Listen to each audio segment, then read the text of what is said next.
Hello, good morning, good evening and good night everyone. चलिए, हम बात कर रहे थे 12th वाले बच्चों के लिए कुछ, चूँकि गवर्नमेंट ने आपका ये कोरोना के कारण एग्ज़ाम का फिर से डिक्लेयर कर दिया है, तो हम रिवीजन चला रहे थे। तो रिवीजन में सेकंड थर्ड चैप्टर हो गया, फोर्थ की थ्योरी भी हमारी हो गई है।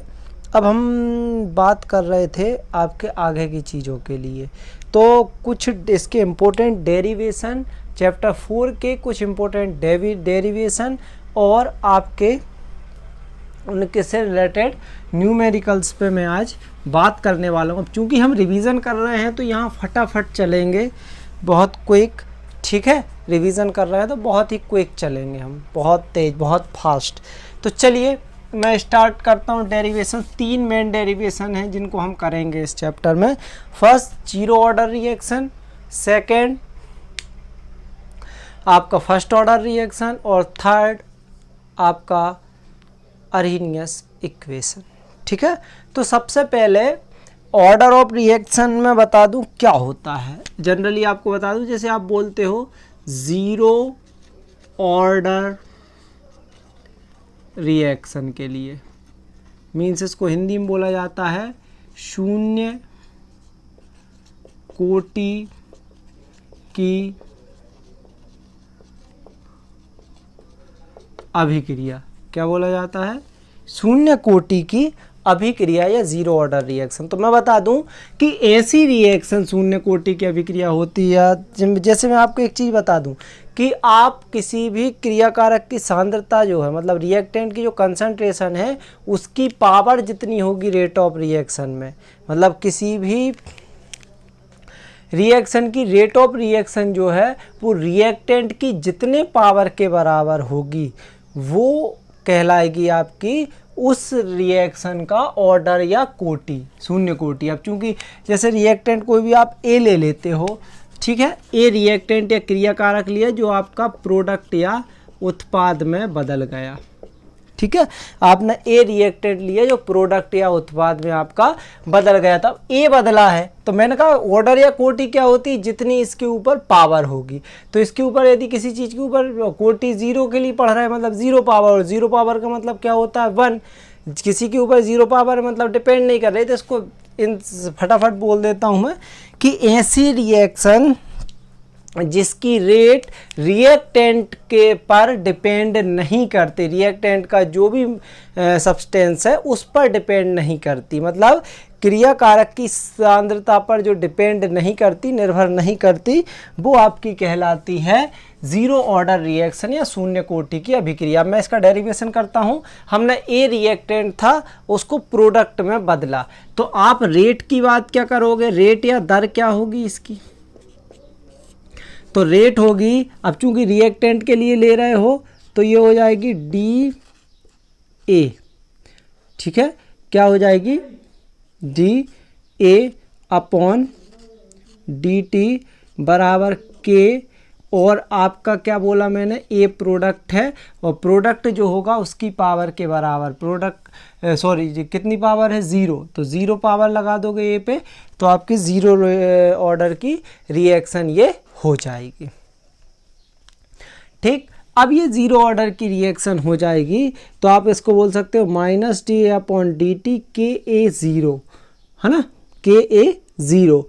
अब इसको आप लिखोगे तो अब ये कैसे आया, आप बोलोगे माइनस, और ये सारी चीज़ें मैं आपको बता चुका हूँ। चूँकि रिवीजन वीडियो है तो हम फटाफट चलेंगे। ए की पावर ज़ीरो मीन्स होता है 1, तो हम इसको लिख सकते हैं माइनस डी ए के डी टी। अब इसका करेंगे इंटीग्रेशन या समाकलन, तो इसको ले लेते हो आप माइनस डी ए के डी टी, ठीक, के डी टी। इसका इंटीग्रेशन करेंगे माइनस डी ए का, तो इसका हो जाएगा माइनस ए,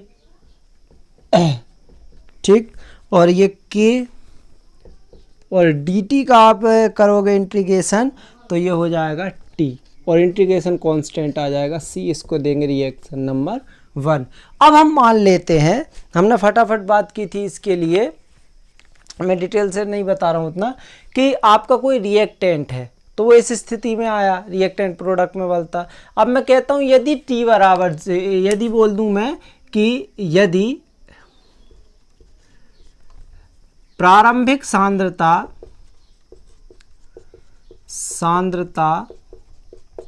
यदि ऐसा बोलूं, यदि क्रियाकारक की प्रारंभिक सांद्रता आपकी, मैं प्रारंभिक सांद्रता मीन्स की रिएक्टेंट की इनिशियल कंसंट्रेशन जो में है वो मैं मान लेता हूं A0 है, मोल पर लीटर, ठीक, मोल पर लीटर पर सेकेंड, है ना।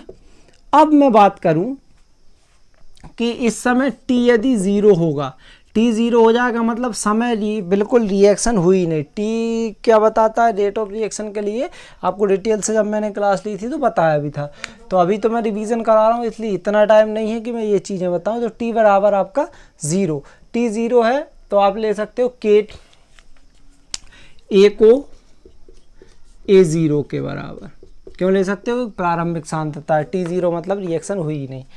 तो अब ये चीज़ हो जाएगी, फर्स्ट इक्वेशन में वैल्यू रखोगे तो -A0 K into T means 0 plus C, minus A की जगह A0 रखा है आपने, K मीन्स ये 0 हो गया तो बराबर C की वैल्यू क्या आ गई, -A0। तो आप इक्वेशन नंबर 1 में C की वैल्यू रख दो, A के T प्लस C मीन्स हो जाएगा C की वैल्यू -A0, -A0 इस साइड आएगा तो प्लस का A0 minus A equal to KT।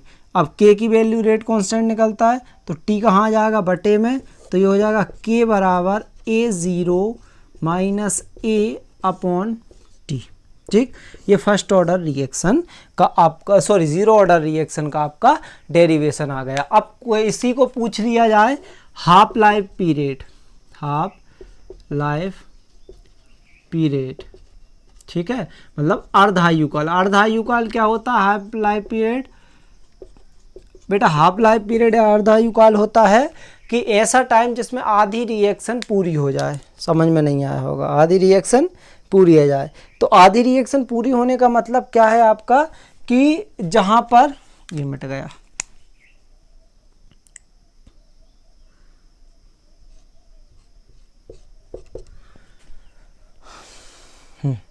आधी रिएक्शन पूरी होने का मतलब क्या है कि आपका, जैसे आपने मान लो 10 किलो रिएक्टेंट लिया, क्रियाकारक लिया, वो समय जब वो 10 किलो अपना 50% प्रोडक्ट में बदल जाए, मतलब 10 में से 5 किलो आपका प्रोडक्ट में बदल जाए, तो उसमें जितना समय लगेगा वो आपका कहलाता है हाफ लाइफ पीरियड। ये मैंने डिटेल से बताया भी था। तो अब अपन बात करते हैं फटाफट ये कैसे होगा। हाफ लाइफ पीरियड के लिए टी हमेशा क्या हो जाता है, टी हाफ, ठीक है, टी आपका क्या हो जाता है, टी हाफ। तो आपका ए क्या हो जाएगा, A0 हाफ, मतलब क्यों, क्योंकि A मतलब रहता है जनरली, यहाँ आप समझते हैं जितना आपका रिएक्टेंट बदलता है, जितना रिएक्टेंट आपका बचता है, तो वो रिएक्टेंट कितना बचा है, पहले प्रारंभिक स्थिति से आधा, पहले प्रारंभिक स्थिति में A0 था और ये उसका आधा बचा है ना, प्रारंभिक उसका आधा बचा है। तो आप इसको लिख सकते हो A हाफ। तो आप इस हिसाब से इस इक्वेशन का यूज़ कर लो, इक्वेशन सेकंड का। तो सेकंड क्या है, K A0 A और T। तो T की जगह क्या लेना है, T हाफ, A की जगह क्या लेना है, A0/2, ठीक। T हाफ इधर लिया क्योंकि हाफ लाइफ पीरियड निकालना है, तो ये हो जाएगा A0/2 और अपॉन में जाएगा K। क्यों बचा, क्योंकि पूरे में से आधा गया, आधा बचा, ठीक। ये हो गया A0/2K। तो ये हो गया आपका हाफ लाइफ पीरियड के लिए डेरिवेशन जीरो ऑर्डर। चलो बात करते हैं first order reaction. First order reaction वो होती है जिसमें जो रिएक्टेंट है उसकी फर्स्ट पावर के ऊपर रेट ऑफ रिएक्शन डिपेंड करती है, यदि एक घात के ऊपर डिपेंड करती है, ये अपन समझ चुके हैं पहले। ठीक, तो नेक्स्ट चीज़ है इसमें, यदि मैं बात करूं तो ये किस तरीके से होगी कि आपने इसका रेट लोगे तो -d/dt दर हो जाएगी, ये बराबर हो जाएगा k और a की पावर 1, क्योंकि फर्स्ट ऑर्डर है तो a की पावर 1 रहेगी। ठीक, अब मैं मान लेता हूँ कि मैंने मान लिया कि लेट कि आपका जो आपकी रिएक्टेंट है उसकी इनिशियल कंसंट्रेशन या प्रारंभिक सांद्रता A है। मान लिया कि इनिशियल कंसंट्रेशन, पूरा नहीं लिख रहा हूँ, A मोल पर लीटर है। ठीक है, A मोल पर लीटर है इनिशियल कंसंट्रेशन, मतलब प्रारंभिक सांद्रता। अब मैंने बोला कि T समय बाद,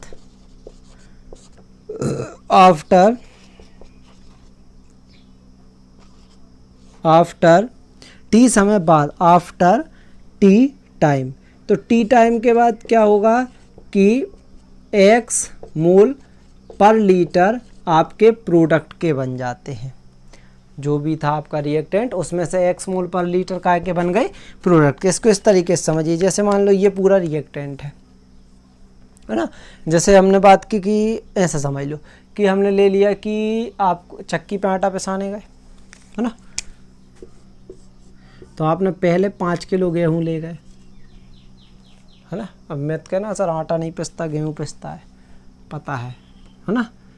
तो 5 किलो आपने गेहूँ लेके गए पिसाने के लिए।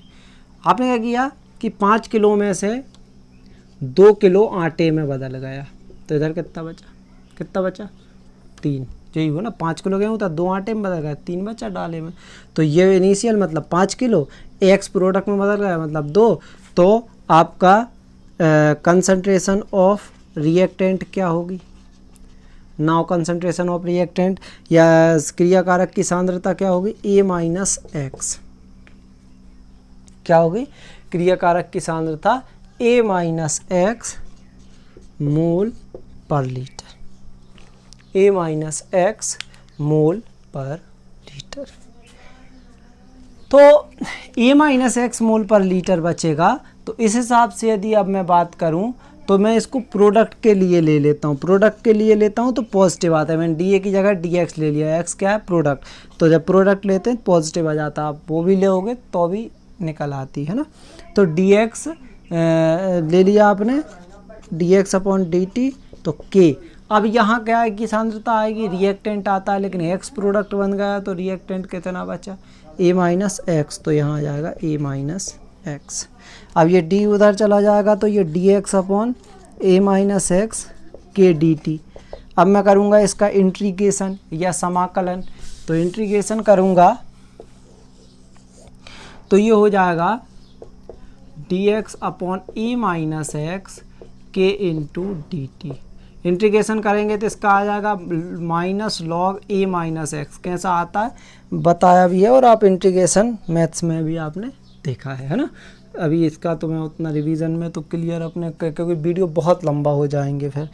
तो K T और प्लस C आ जाएगा इंटीग्रेशन कांस्टेंट। अब आपने मैंने वही मान लिया कि यदि T = 0 है, मतलब समय कितना लगा रिएक्शन में 0, और जब किसी रिएक्शन में 0 समय लग रहा है तो रिएक्शन हुई नहीं, तो रिएक्टेंट की कंसंट्रेशन अभी कितनी ली अपन ने, A-X बचा था T टाइम बाद। अब हमने बोल दिया T 0 है तो ये A-X वापस कायम चला जाएगा A में, तो A-X काय के बराबर हो जाएगा A के। और तो आप इसको क्या कह जाओगे कि इक्वेशन 1 से कि -log, और A-X की जगह क्या ले लोगे, A, K और T की जगह ले लोगे 0 प्लस C, तो ये हो जाएगा -log A और C। ठीक, आपका C का वैल्यू आ गया, C का वैल्यू इक्वेशन 1 में रख दो, तो इक्वेशन 1 में रखेंगे तो ये हो जाएगा -log A-X बराबर K T, और C की जगह रख दोगे -log A। -log A इधर आ जाएगा तो प्लस का log A -log A minus X बराबर के टी। अब ये तो आप पता है कि इनका सबका बेस क्या होता है, आप भी जानते हैं ई होता है। क्या होता है बेस? ई।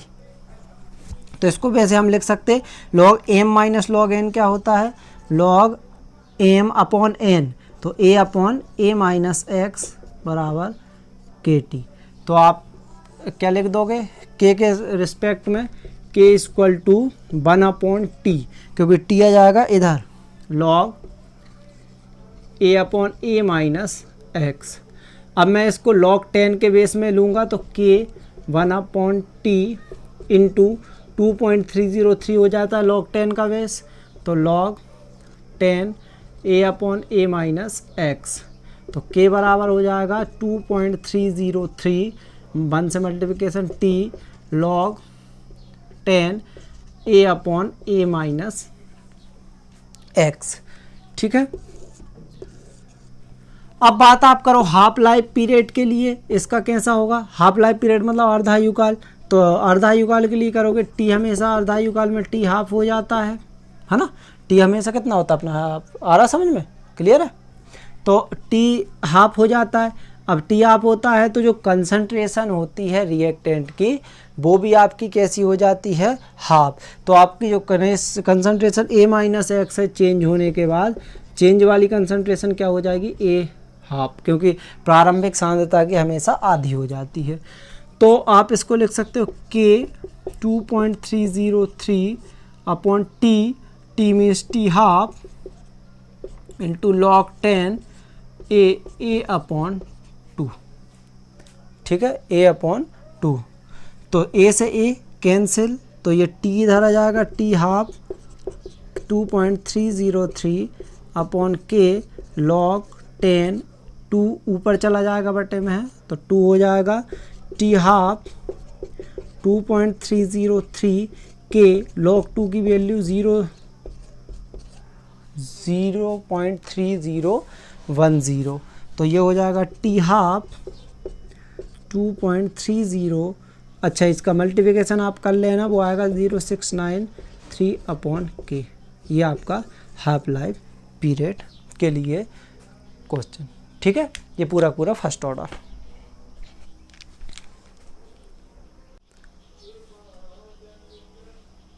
जिनको साइड का नहीं दिख रहा था वो अब दिखेगा, है ना? देख लेना।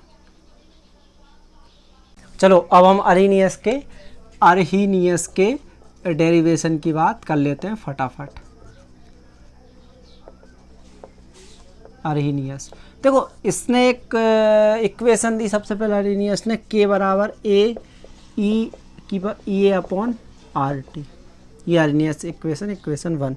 इसमें ए आपका फ्रीक्वेंसी फैक्टर है या आवृत्ति कारक, जहाँ पर आपका ई तो कांस्टेंट है, ई एक्टिवेशनल एनर्जी सक्रियण ऊर्जा, आर कांस्टेंट है और टी आपका टेम्परेचर, के रेट कांस्टेंट है। अब मैं इसके डेरिवेशन का प्रूव करता हूँ कि वैल्यू इसकी निकलती कैसे है, क्वेश्चन में कैसे यूज़ होता है। तो हम दोनों साइड बोथ साइड लॉग ले लेंगे, बोथ साइड यूज़ लॉग। तो लॉग लेंगे तो ये हो जाएगा लॉग के और ये हो जाएगा लॉग ए इंटू ई की power E A upon R T log K. अब देखो ए इंटू ई मतलब log M into N, log M into N क्या होता है? Log M plus N. तो ये हो जाएगा log A plus log A upon R T. तो ये हो जाएगा इक्वेशन। अब इसमें यदि मैं बात करूं तो आप इसको log ई है 10 के बेस में बदलोगे, तो log 10 के बेस में बदलोगे तो log 10 के, और जब भी 10 के बेस में बदलते हो यदि नहीं पता तो सिर्फ अभी के लिए इतना याद रखो रिवीजन के साथ ट्रिक में कि तो आप तो log 10 में बदलो तो 2.303 से मल्टीप्लिकेशन कर दिया करो बस। इसको भी बदलोगे, ठीक, तो 2.303 log ए, इसको बदलोगे तो log ई क्या होता है? log ई की पावर एक्स, एक आपने पढ़ा होगा log ई की पावर एक्स होता है। तो ई की पावर जो रहती है वो आ जाती है साथ में तो minus E A upon R T. ठीक, ऐसा लिख दो minus E A upon R T, है ना? ई और ए अलग नहीं है। अब इसमें देखो 2.303 से पूरा डिवाइड कर दो, ये डिवाइड करोगे तो log 10k बचेगा, इसको डिवाइड करोगे तो log 10a बचेगा, इसको डिवाइड करोगे तो ऊपर कुछ है नहीं तो नीचे जाएगा 303 RT इक्वेशन 2। यही है आपका अरेनियस के क्वेश्चन को सॉल्व करने के लिए इक्वेशन। बट लेकिन जहाँ दो टेम्परेचर की बात आती है अरेनियस में, वहाँ फिर जब वो टेम्परेचर बोलता है तो हमने माना कि एट टेम्परेचर टी इस ताप पर आपका जो है वो रेट कांस्टेंट या रेट क्रियाकारक आपका दर निर्धारक K1 है, ठीक। और ऐसे टेम्परेचर T2 पर, मतलब जो आपका ताप है वो T2 ले लिया तो आपका क्रियाकारक K2 हो जाता है। जैसे मैं इसको आपको ऐसे समझाता हूँ कि आपने क्या किया कि चाय बनाना शुरू किया तो आपने क्या किया कि एक फिक्स टेम्परेचर पर गैस पर चाय रखी और चाय बनने दी, तो उसमें कुछ ना कुछ टाइम में वो चाय बनी होगी, कोई भी टाइम लगा होगा उसमें, तो उसमें रेट जो रिएक्शन की निकालोगे वो अलग निकलेगी। लेकिन अब आपने क्या किया कि मेहमान आया और वो ज़्यादा जल्दी कर रहे थे तो आपने फटाफट क्या किया, गैस को बहुत तेज़ किया, मतलब टेम्परेचर चेंज कर दिया। अब आपने रिएक्शन कराई तो जो रिएक्शन होगी उसका टेम्परेचर बदल जाएगा, उसका रेट बदल जाएगा, तो वो क्या हो जाएगा K2। तो इसको यदि मैं दो टेम्परेचर के लिए कुछ नहीं करना है आपको, इसको K2 के रिस्पेक्ट में लेना है K को, तो आप कह सकते हो K2 के रिस्पेक्ट में log इक्वेशन फर्स्ट से ही कि log 10K1 बराबर log 10A minus EA upon 2.303 R, और T जब आप K1 ले रहे हैं उसके रिस्पेक्ट में टेम्परेचर क्या है T1 इक्वेशन 3। अब आप ले लोगे log K2, तो K2 के रिस्पेक्ट में A तो चेंज होगा नहीं, इक्वेशन 4। अब आप देखो 4 माइनस 3 भी कर सकते हो, 3 माइनस 4 भी कर सकते हो, इक्वेशन कोई वो नहीं। 4 माइनस 3 करेंगे तो ये हो जाएगा log K2 minus log K1 minus log 10A minus EA upon 2.303 RT2 minus, अब माइनस में फर्स्ट इक्वेशन आएगी तो log 10A minus EA upon 2.303 RT, ठीक, T1 हो जाएगा, सॉरी 1 है। अब देखो ये मैं डायरेक्ट लिखूँ समय नहीं जाए तो ये माइनस का अंदर गुणा होगा तो ये तो माइनस हो जाएगा और ये माइनस माइनस प्लस, तो इस हिसाब से log 10A से log 10A कैंसिल, तो log m माइनस n क्या होता है log m अपान n, मतलब K2 अपॉन K1 बराबर हो जाएगा माइनस ई। अब देखो एक माइनस का एक प्लस का, मैं कह रहा हूँ पहले प्लस वाला लिख लो, ए अपॉन 2.303 RT1 माइनस में जाएगा ए अपॉन 2.303 RT2।